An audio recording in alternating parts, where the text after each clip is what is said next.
Hello and welcome to another episode of the Agency Leadership Podcast. I'm Chip Griffin. And I'm Ginny Dietrich.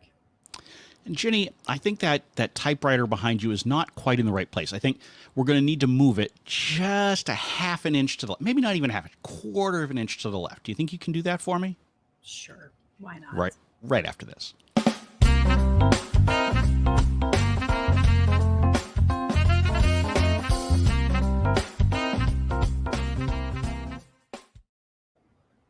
Actually, I think the typewriter's in a good place. I like it. I just moved it. It is a nice touch to have it. You told me to move it. I did. Well, maybe you shouldn't always listen to me. and frankly, why would you start now? Fair. That's a good point. And for those of you in audio land, you get a sneak peek at the puppy.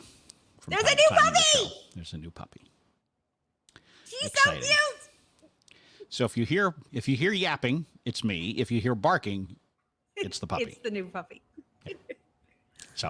But that's not what we're going to talk about today. We're going to talk about getting lost in the wrong details, which is something that a lot of agency owners, and not just owners, frankly, leaders, have a tendency to do from time to time.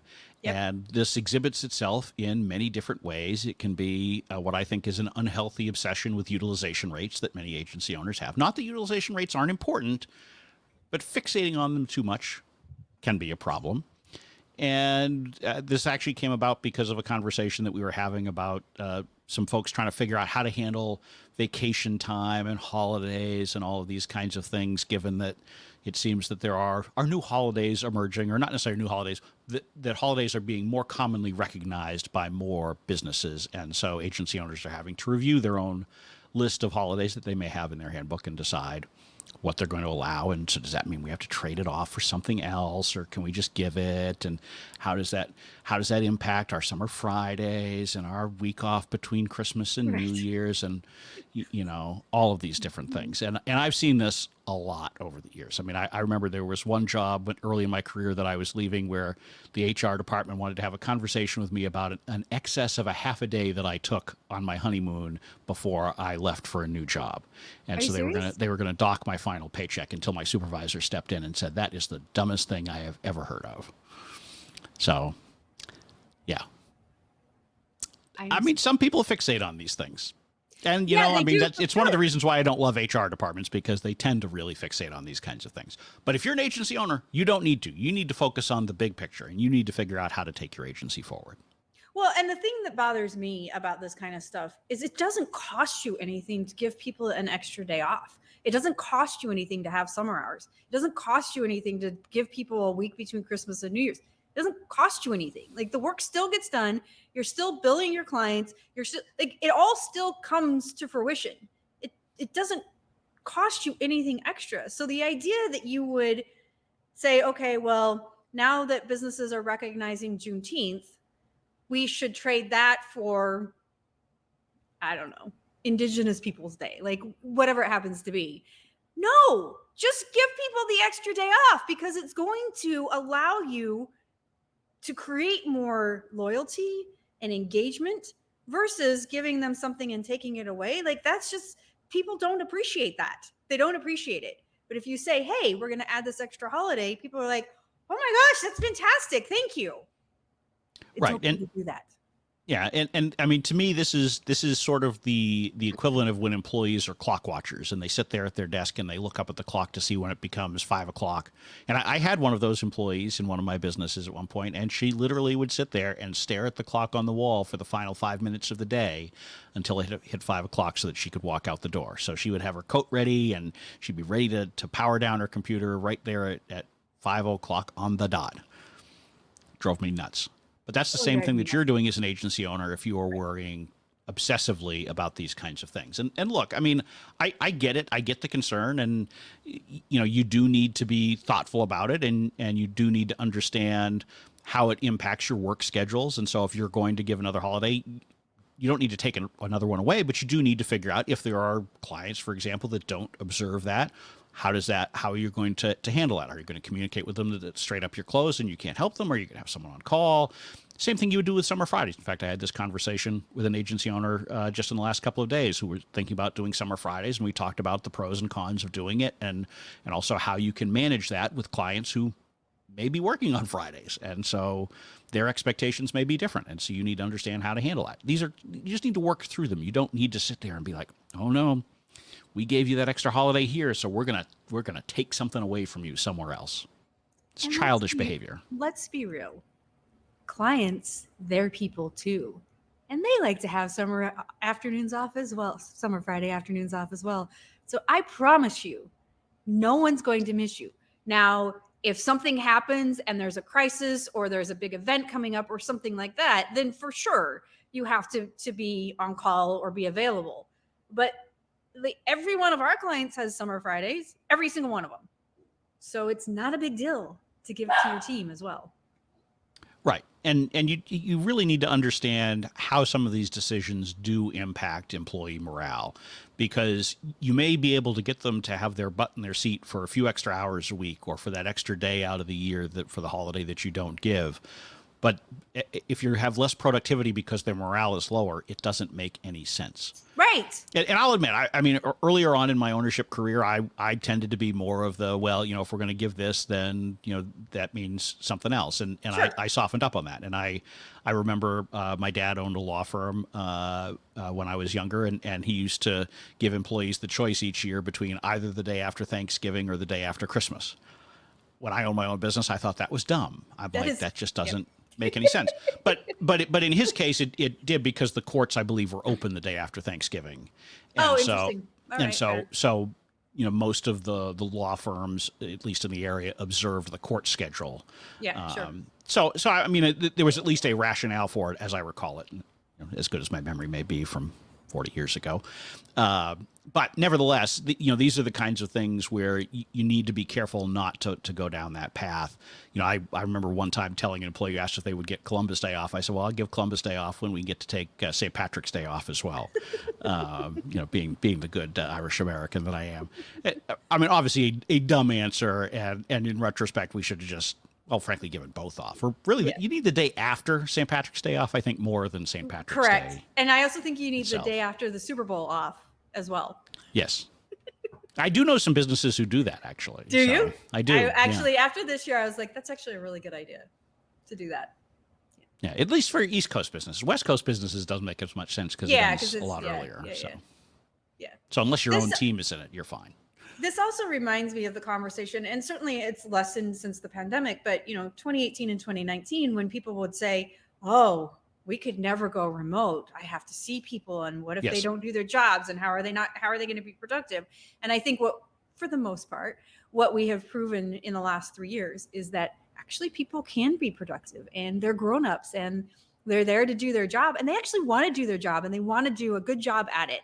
So they're not going to screw you just because they're sitting at a desk in their home versus a desk in your office. It's the same thing. They create, to your point, create better morale and loyalty because you're giving them something extra that they're not expecting versus saying, oh, well, gosh.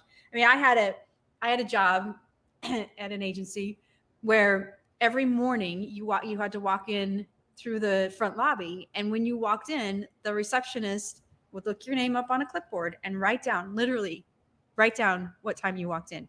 8:31, 8:38. She wrote it down every day. And I was always late, because we always stayed late. We were there until 9 or 10 o'clock at night. But guess what? The receptionist was not there writing down what time you left. Right. She was only there writing down what time you got in. And it just used to infuriate me because I was putting in the hours and more than. But because I wasn't there by 8:30, I got in trouble. I got in trouble all the time. Yeah, ridiculous. It is utterly silly. And I had a boss who used to call the office at 7:01 a.m. every morning to make sure that someone was actually answering the phones at that point. Oh. And I thought that was just bonkers. Like, why are you doing that? Right. There's absolutely no reason to do that. There's no reason for that. There's no reason, because you have hired grownups to do a job. And as long as they know what the job is, for the most part, The majority of people are going to do that and then some. So who cares if you give them an extra day off, or they don't come in at 8:30, or they are not logged in by 8:40, or whatever it happens to be. Like, who cares? Let them do their job. If they're not doing their job and they're not being productive, that's a different conversation. But it has nothing to do with you tracking, how much time they've had off. And I mean, like, we don't even track PTO. If you need the time off, take the time off. Is your work done? Great. Take it off.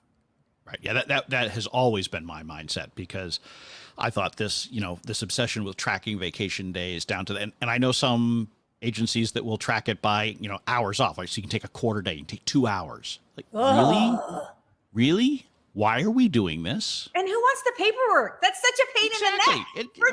It takes way too much effort. Too much effort to do that kind of thing. And fundamentally, if you don't trust your team to be responsible about these things, then you have a much larger problem than how much time they're taking off. And so you need to have that trust in the team. You either need to figure out how to trust them, or if you fundamentally can't, then you need different people that you can trust. Right. Because it is a waste of everybody's time and effort and energy to be drilling into those kinds of things that just fundamentally do not matter. Yes. But I do want to go back to something you said earlier, because I think that while the pandemic did ease the perception on remote work, and a lot more agencies and other businesses embraced it, I do see a little bit of a bounce back on that. I do too. Yeah. In the last 6 months or so. Yep. And a movement towards people thinking, well, is this really a good idea? Should we really be having remote teams? And I've had the exact conversation with agency owners saying, hey, I don't really know what they're up to all day. And somehow they think that's going to be different if they're in the office. But I remember office life, and I remember plenty of people sitting at their computer playing solitaire and doing other pointless things. Yes. Because, the boss may not have been able to see their screen, but coworkers could. Yeah. So the fact that they were in the office didn't mean that they were working. Correct. And so I think that we need to be careful that we don't allow some of the progress that's been made in the last 3 years in this area to evaporate. Now, it doesn't mean that you should just throw away all oversight of remote workers altogether. I mean, you do need to have oversight, but it doesn't need to be where are they and what are they doing at every moment. It should be focused on, are they doing the things that they are assigned to do? If they are completing the tasks that they are assigned, and they're doing them well, and they're doing them on time, who cares how they're doing it? And I've had this conversation with agency owners, said, well, but what if it takes them less time? Well, hopefully you're doing time tracking, and so you figure out that you can give them more work to do. And look, I mean, I had remote workers in the past that I didn't do a good job of tracking and understanding how they were spending their time. And so, I mean, I could have certainly thrown more work their way if I was doing a better job as a manager, but that's on me. It's not on them. Right. That's not right. That's exactly right. And so I shouldn't be turning it around and saying, well, because I didn't manage them effectively, they need to be in the office because that's the only way I can manage them. Right. That's right. And saying it doesn't work. So you're right. I have also seen a bounce back, and there's been a lot of articles written about how remote work is dying and it doesn't work and blah, blah, blah, which is baloney. And I think the issue in most cases is that we're trying to apply an in-office culture to a hybrid or a remote culture versus changing the way that we manage. So to your point, it still needs oversight. You still have to track time. You still have to do some things to ensure it. But I don't care if you go to Target at lunchtime because it's less crowded and you can run in and get what you need and come out versus doing it on Saturday. I don't care. Is your work done? Have you delivered it on time? Is it good? Okay, great. Do what you need to do. I just don't care. And I think that it takes a long time for people to get to that attitude before they realize, I mean, it's the same thing for me. I kind of like my flexibility. I like that I get to work out in the middle of the day. I like that I can pick up my kids from school. I like that. And I want people to have the same flexibility as long as they get their work done. I don't care. Right. And this is not to say that remote work is correct for every agency and every employee. Sure. right? There are absolutely agencies that function better in person because that's just the culture of the team that they've developed. Sure. And that's why, because I know plenty of employees who don't really want to work remotely. Yep. Absolutely. Yes. And so there is a place for it.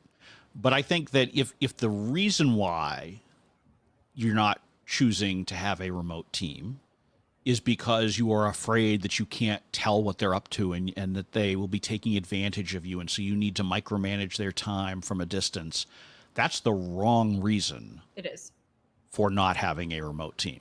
And anytime you get down to that level of minutia with the way that you manage your team, whether that's days off or what they're doing remotely or any of these other things we've talked about, that's where you have a real problem. And that's where you're not being strategic in how you're running the business. You're not being thoughtful about the levers that you really do have to pull to make a difference in your agency's performance. And you just get out of the weeds on these kinds of things. It is not helpful to be there. It's not. And you're putting your thumb on morale and smudging it out. People don't want to work that way. People want to be trusted to do their jobs and they want to do good work. So if they can be trusted and they're doing good work, they're going to perform every single time, every time. Yep. And I think a good test for you, if you're sitting there and you're wondering, am I focused on the wrong things? Ask yourself if it's giving off Juneteenth and not taking away another holiday. Ask yourself, right, what's the worst thing that happens if I do that? Right? What's the worst thing that could happen if I let them have both days off? It's not very bad. Right? No. I mean, worst case scenario, absolute worst case scenario. And I think it's unlikely. Worst case scenario is you've lost 8 hours of productivity right, from each team member. The reality is that most times that productivity just gets made up from somewhere else. Yes. It's like when you take a vacation and you come back and you have a pile of work on your desk, you end up having to work harder for the week that you've come back from vacation. And usually you worked harder for the week going into vacation to clear stuff off your plate so that you would, in your own mind, not have to come back to so much. In your own mind. But when you do that, you've basically just taken away much of the lost productivity of that week off. Now, whether that's good or bad is irrelevant. The fact is that productivity has not been lost at the same rate that you believe that it has been. And so you need to focus again on what's actually happening. Are you hitting your client deadlines? Are you doing the work at the level it is expected? If you're doing all of those things, who cares if someone goes to Target at lunch or has an extra holiday off or whatever? It just makes no sense. It's the same thing, agencies where they make people come in, let's say, I don't know what day July 4th is this year. So Tuesday. Okay. So not a great, but like when July 4th is on a Wednesday, that makes for a brutal week, right? It's brutal. Because then were you going to make someone come in for one day on the front or the back end? Right. I've never done that. I always just said, I'm just going to suck it up and okay, you get 3 days off for it. I mean, but even with it being on Tuesday, same thing. Are you going to make people come in on Monday? Oh, no, I sort of take for granted that nobody's that dumb, but maybe I'm wrong. But I guess that really is a bad assumption on my part. And I'm certain that there are agencies where people will have to come in on July 3rd. Don't make people work on July 3rd. That is so dumb. Dumb. To me, that is a freebie. That is hey, I know we don't generally have July 3rd off. We just take but you know what? Because of where it falls this year, I'm going to give it to you. Yep. That's what I always did with the day after Thanksgiving, right? Yes. Unless I had someone who was working on some retail-oriented campaign where you had to be around, and I did work on those in the course of my career. We had to be there the day after Thanksgiving because it was a big day for the client. Fine. Most of us are not doing that on a regular basis. And so just say, hey, look, we're giving this one off. Right. Same thing with New Year's. If New Year's falls on a Tuesday, give the Monday off. It's a freebie. Yes. It's an easy one because your clients aren't going to be calling you anyway. Nobody's working. That's right. And if nobody's working, why are you torturing your team by making them do it? All you're doing is taking a whack at your own team's morale for no good reason other than some spreadsheet of yours told you that's not what I should do. I've lost hours of productivity. It's the same thing with utilization rates and why I hate utilization rates. Because too many people sit there and say, my target utilization rate's 85% and we're only at 81%. Who cares? Now, if your utilization rate is 18%, Right, okay, well, 30%, that's probably yeah, a that's a problem. problem. But you've got a Right. bigger issue. Again, the Right. issue is not in the individual percentages. The issue is in what is overall happening. And so focus on that. Do not get into the weeds. Sorry, I'm a little exercised here. Would you like anything else on your soapbox? No, I will step down off my soapbox. Hand the microphone back to you. I actually agree with you. So amen. Well, I guess on that note, keep my blood pressure down. We will draw this episode of the Agency Leadership Podcast to a close. I'm Chip Griffin. I'm Jenny Dietrich. And it depends.